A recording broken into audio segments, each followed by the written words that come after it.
Hello everyone, Makadi, Linjani. Yeah, my name is Kundai, and welcome. This is my official YouTube channel. I know this is like long awaited.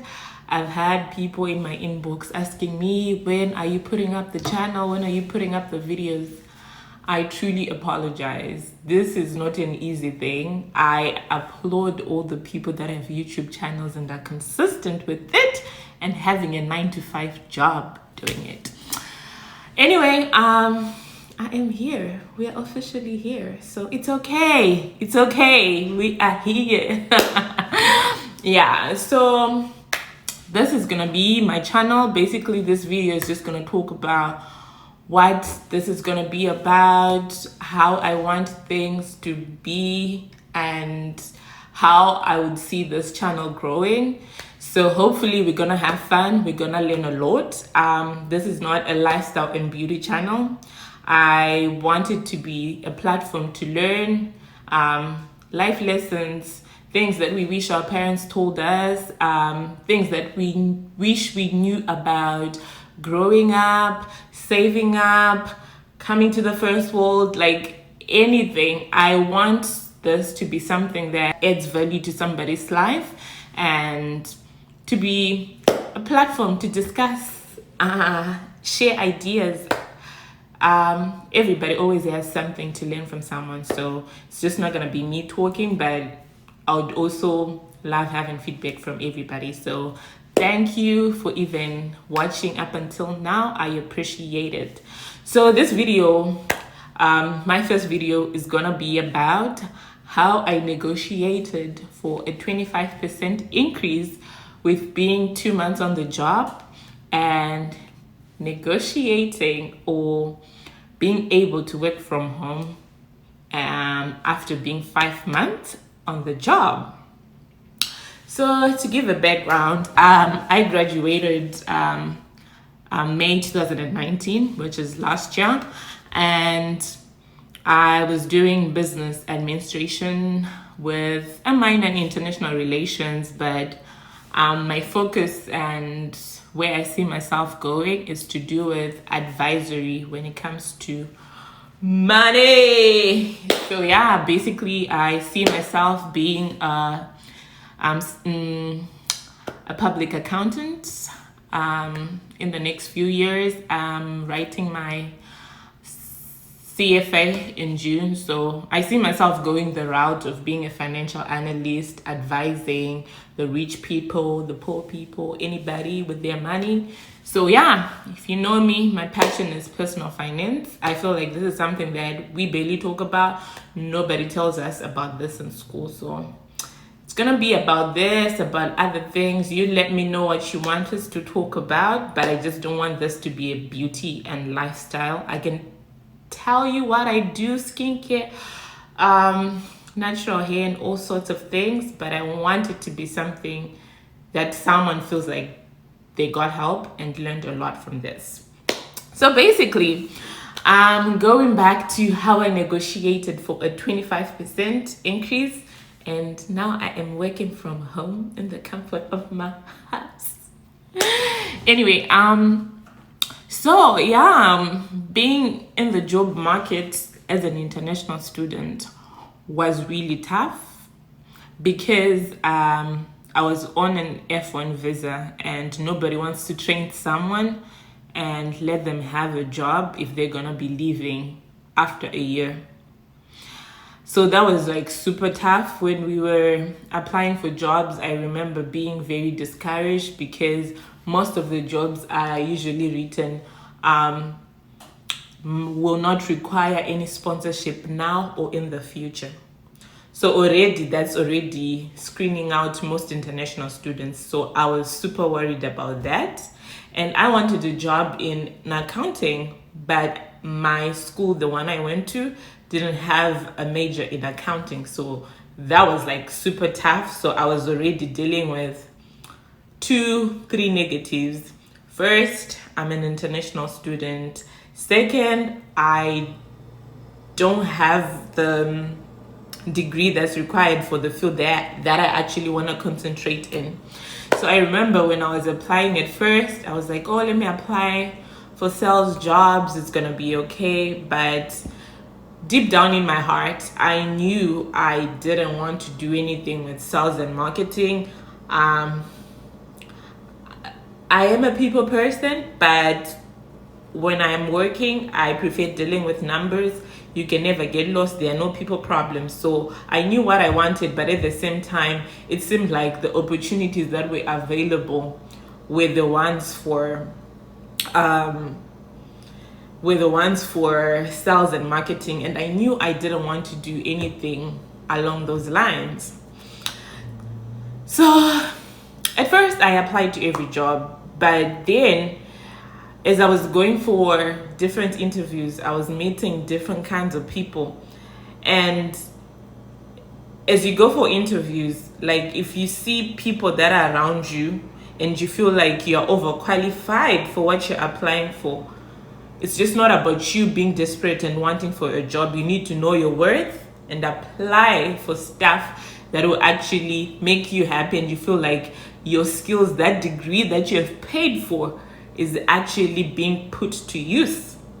So as I was going for these sales jobs, they would be saying, oh, degree is not really required but is a plus. As soon as you see that and you've gotten a degree, if it were me, I would just leave, because you've already paid for that. You need to get your return on investment. If you took accounting, you know what I'm talking about.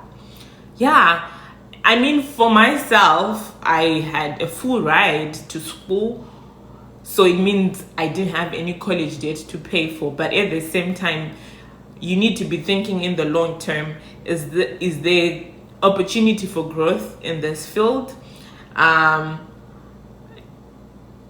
Does it match with what I want to be in the future? Does the experience add up to where I see myself going? So those were things I was considering, but at the same time, I'm desperate for a job. The bills need to get paid and everything. But I was so happy that I had people around me that were like, do not be desperate to get a job. Know your worth. It's okay. Be patient. Things are going to happen. Don't take up positions just because you just want a job. You want a job that's gonna make you happy, that's adding value to your resume and what you want in the future. So I then started applying for accounting jobs specifically. So if you're an international student, one of the good places to start is probably with agencies. I was applying on like ZipRecruiter, different platforms. But the annoying thing nowadays is like when you write your resume or your cover letter, it's a computer that's going through it. So I find talking to people and actually interacting with people being a powerful tool, because with these agencies, they have companies that are asking for people, and you can sell yourself by recording a video, sending it, and it's just not your resume, but there's like a personal interaction with the employer and the people that are hiring you, right? So I went to one of the agencies to hire, but as they were looking for someone or for me to get an interview, I got an interview at this job, right? So I went for the interview. It was actually a controller of this company that's like growing fast, which is where I work now. And they had like an accounting clerk position up. I knew it wasn't exactly what I wanted, but with the qualifications that I had, it was a starting point. So I was like, you know what? It's in the accounting field. I start somewhere. They'll see my skills and maybe I'll go up the ladder. I got the interview, and after 3 days, no call, nothing. I called them. I was like, because I knew that in that interview, I was vibing with the controller. I felt like we were on the same level. Then she told me, unfortunately, they decided to go with somebody else that was not me, but I was one of like the finalists in that interview. My heart was crushed. I remember I just went on the couch, I slept. Yeah. Then after that, I decided to go for a different job, which was like only for like 2 weeks to cover for someone who was not there. It wasn't even in accounting, it was like property management, and I just needed a job or somewhere to start. So I remember I signed all the papers and everything for that job. And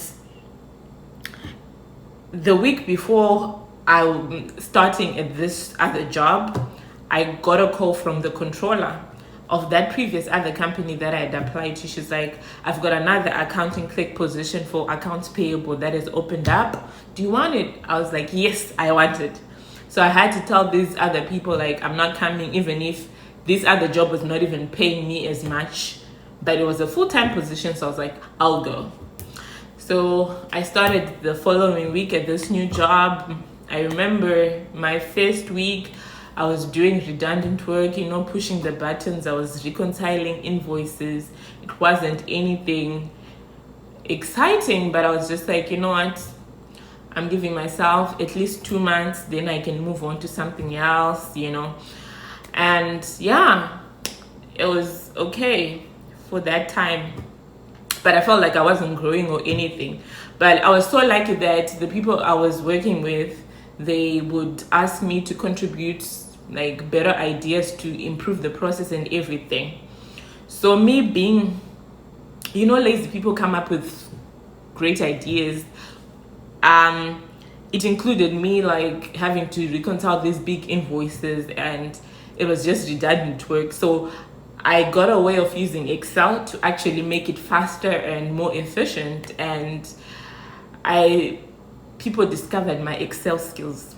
So that's actually one of the most important things that helped me out. And I wasn't that good, but I started watching YouTube videos. I was asking for help and everything, and that actually like really helped me and put me a cut above the rest. So the company I was working for had recently been bought. The company I'm working for been bought by like these investors. So one of them was who works for the investment company, was working around the office, and he came to me. He's like, how do you enjoy your job so far? I was like, oh, we need to improve this and that. He's like, oh, what are your future plans? Never be shy to talk about your future plans or where you see yourself in the next coming years. I was like, I am writing my CFA. I'm going to be in grad school, having my master's in accountancy. I'm going to be a CPA. This is where I see myself. So he's like, okay. And just that 5-minute conversation like put an impression on him. I didn't even know like he had any power to hire anybody. So a few weeks later, people were singing praises of me. Oh, she's so really good in Excel. And even if like I was doing something that was not important, I was giving it my whole heart and just trying to use those skills. And I'm like, if I don't know how to use VLOOKUP, I'm going to go on YouTube, look it up and use it. So that happened. And one of the days I'm like coming in the office, I see this guy who works for the investment company. Is like, I hear you're writing your CFA and your CPA. How's that going? I'm like, I'm studying for it. That's all I can say. He's like, okay, do you know how to use pivot tables? I'm like, yeah. I mean, I had Googled how to use pivot tables before when I was like looking up how to use Excel and everything. He's like, oh, do you know how to use VLOOKUP? I hear that you've got good Excel skills. I'm like, yeah, I do. He's like, okay. We had the CPA that was being like contracted from, like she had her own company, and we're just like hiring her to do month end for the company. So we don't want to be outsourcing, we want it to be done in-house. Are you up for that position? I was like, I don't even have a CPA, but it's okay, I'll do it. And it was like a less than 5-minute conversation, which was like my impromptu interview.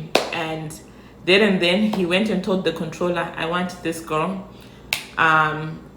this woman girl, to be the person who's doing like month end for aftermarket. If you know automotive industry, you know what aftermarket is. But yeah, basically I then started doing the month end. I had no idea how you do month end. I mean, I had done few classes in college in accounting. Yes, I know how to debit and credit, but I took up this position. I was like, I'm gonna be confident in what I'm doing. I ask a lot of questions. If I don't understand, I Google, I read. I even told the person who was supposed to train me, like, I am a fast learner. Show me how this thing is done and I'll do it.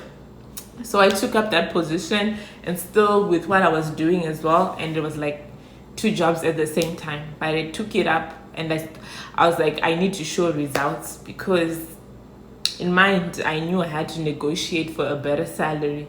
And I did my research. I looked up how much this person was getting paid, how much we were actually spending on her, how much I was earning, what the normal value for what I do is like on the market. I think the downside I had was my starting salary, because you can only negotiate, that's used as the basis. So before you accept anything, make sure that you have got like a good base salary, because that's gonna be what they're gonna use to like put more money for you. I am actually running out of time. Anyway, I didn't want this to be long, but I guess I gave too much detail. Anyway, I did the month end for August, September. Then it was actually in October, but I did like this within a space of 2 weeks.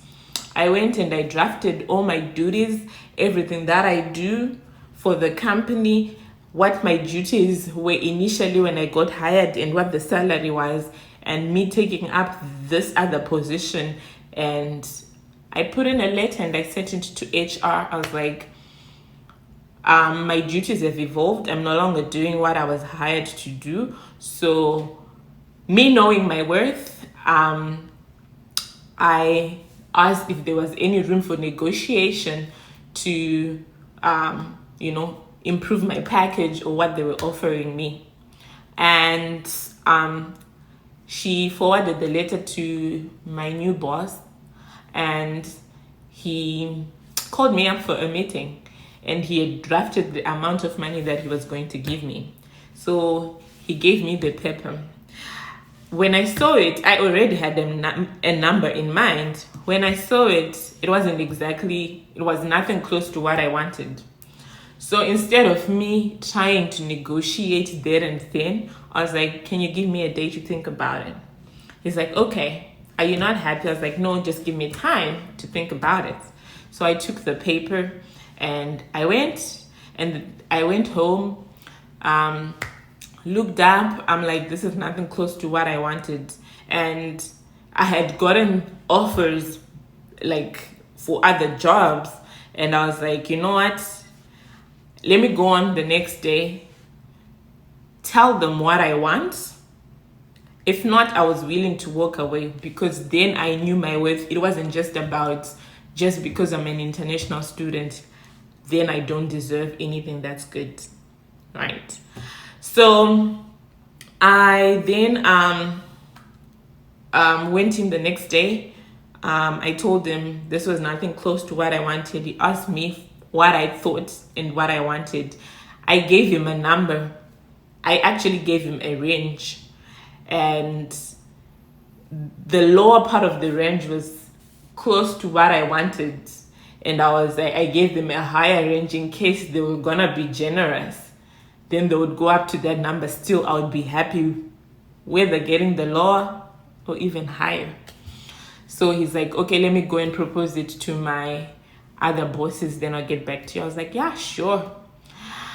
Then he came back, he called me like a day later. He's like, okay, we decided to give you, it was the lower end of the range, but it was still something close to what I want, like then what I wanted. And he's like, oh, you scared me when you said you needed a day. I can't afford to lose such a good worker and everything.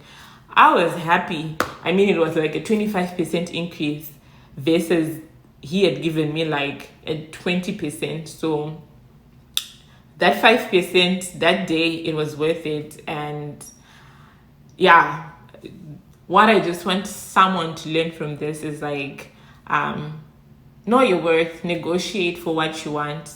Yes, we're desperate to get a job.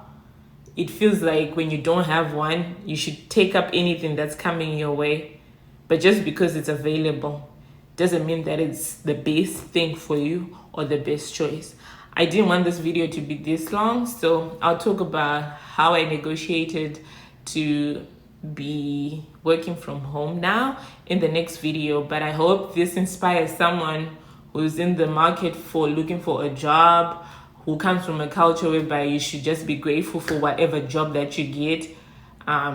So yeah, in as much as it's an interview for you, you're also interviewing the people that you're working for if it's a space that you want to work in. So know your worth, don't settle. It's gonna be okay. Thank you. I hope it wasn't too much talking. See you in the next video.